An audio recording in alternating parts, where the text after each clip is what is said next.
ભગવાન કે હું જમીનમાં એટલા ફૂટ દટાયેલો છું અને મને કાઢજો અને તારી પૂજામાં રાખજે, હું તને સુખ શાંતિ આપીશ.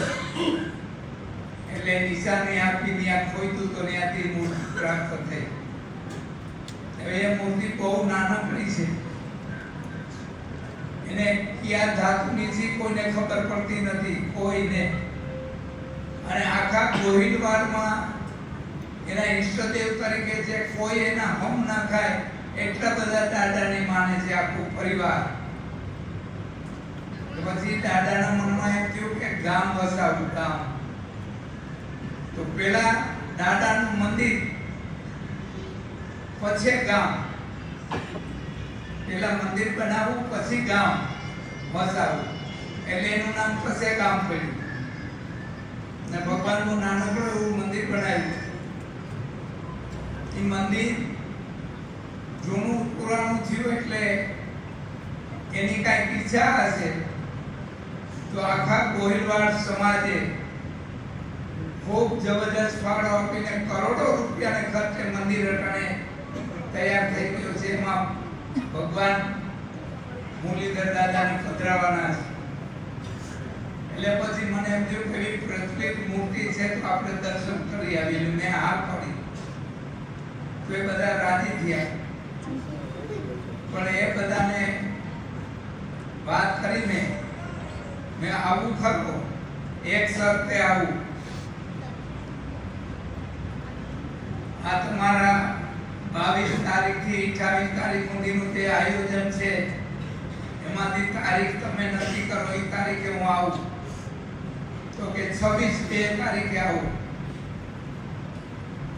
તો 26 તારીખે હું આવું ખરો, પણ તે દિવસના જેટલા માણસો જમે એ ભોજન આશ્રમ તરફથી હોય, ગાયત્રી આશ્રમ તરફથી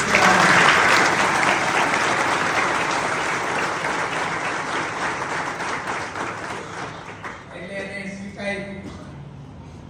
એટલે અમે 26 તારીખે ગાવાના છીએ અને આપના તરફથી ભોજન છે. એટલે મનમાં એવો વિચાર આવ્યો કે આપણા સૌરાષ્ટ્રના જેટલા જિલ્લા, તાલુકા ને ગામડા છે ત્યાં ઘેરે ઘેરે પત્રિકા પહોંચે એવી કઈક વ્યવસ્થા કરીએ કે બધાને આમંત્રિત થઈને બધા આવે. એટલે અમે 30 લાખ પત્રિકાઓ છપાવી. 30 લાખ ગામડે ગામડે ગાડી મોકલી બધે વિતરણ કર્યું. વિતરણ હવે પૂરું થવા આવ્યું છે. કાલને પરમ દિવસે કચ્છમાં મોકલી 20 ગાડી, 8 માણા વેરા મોકલા. તે કચ્છમાં 2 દિવસમાં એ બધું વિતરણ કરી આવ્યા. તો એ પ્રસંગે આ બધાને અમારું ભાવભર્યું આમંત્રણ છે.